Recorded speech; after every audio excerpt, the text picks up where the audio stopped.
is worthy to not only open the book, but to look upon the book. This is power. Friend. What we find here in this chapter is a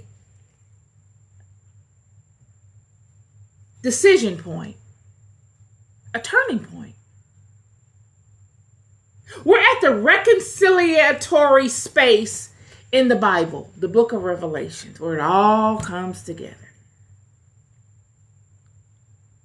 And now we're seeing activity. This is somewhat of a culmination, a graduation of sorts. Could be.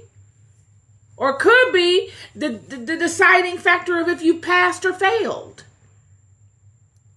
This is the place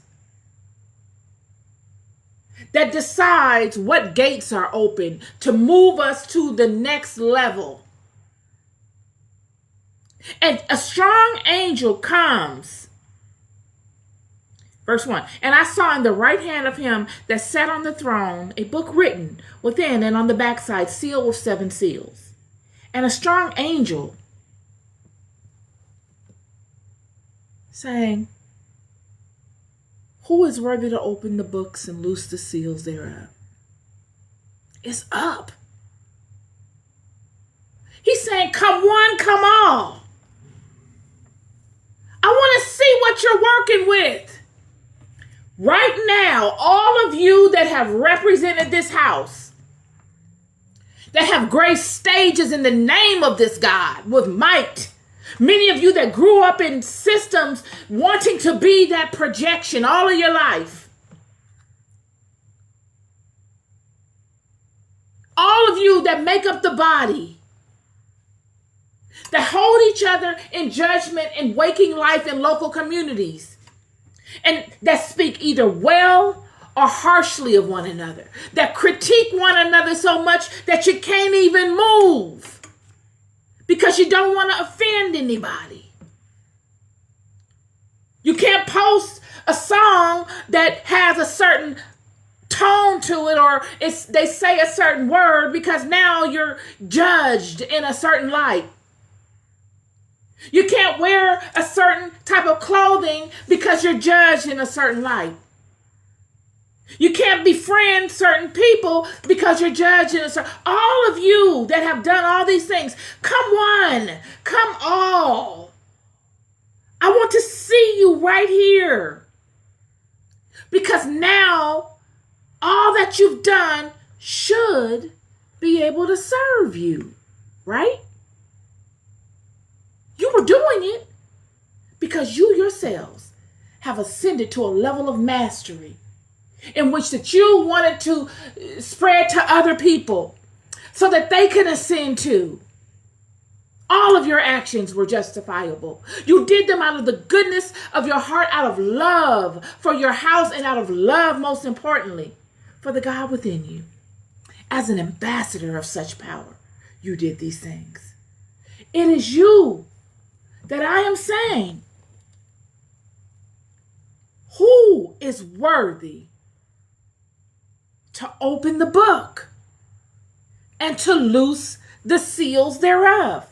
And the angel proclaiming who is able to do such things, he's saying, come one, come all. Oh, all of ye that are faithful, joyful and triumphant. Come. Come.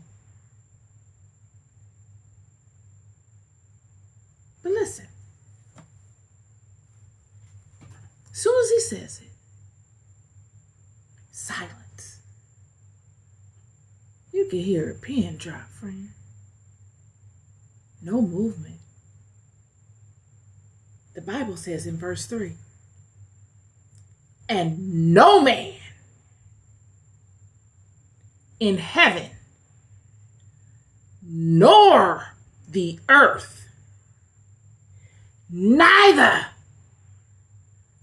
under the earth, was able to open the book. Get this. And neither to look upon the book. Friend, what? You mean to tell me? Look, the Bible is speaking this thing into existence. These are prophetic words that we don't even know if they have come and gone yet. These are matter of fact situations. If they are written, they must come to pass. Yet have they come? The Bible is conveying that there will be a sequence of events. There will be a stage of time where there will be a reconciliation. There will come a time like Babylon when God comes and says, everybody compete for this scepter of power. And whoever competes and can get it legitimately, it goes to you. Who sees themselves worthy to contend amongst one another for this powerful seat? And none other saw themselves worthier than the Babylonians. There was no other nation that can contend against them. It wasn't that nobody else didn't want it. It was that nobody else was prepared. Friend, nobody was ready. The Babylonians had no clue that God would come and do what he did at the time that he did it. The children of Israel were dumbfounded. They had no idea. Thief in the night. God came at a time nobody thought. Surely they were on the lookout for him. But they could never assume the moment that he came would be when he came. So when he came, one thing the nations knew was that when he would come, it could potentially be a competitive scenario where whoever is aligned properly gets it. If it ever comes up for grabs.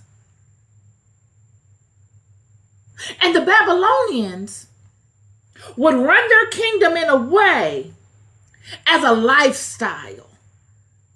From Nimrod all the way through, it will be a lifestyle. The name Babylon will be synonymous with a particular cadence, a particular lifestyle, a particular dedicated walk, whether wicked or good. It didn't matter. They stuck to what they stuck to, and they stayed on top of their game in that. And what we find is that when God comes and he takes a scepter of power from Israel, sits them in the corner, and allows the other nations to compete for this scepter of power, there would be no other nation to compete against Babylon. There was none. Friend, am I saying this wrong? Babylon had created such a cadence in their everyday lifestyle, in their walk as a nation. They fine-tuned their nation, their activity as a collective in such a way that they were always ready for whatever. It was never, okay, this year we're going to take a break and we're going to do this. Okay, next year we're going to do that. No, we're going to stay online. Because what happens is when you get to taking breaks or you allow little things to let you deviate out of what you're doing,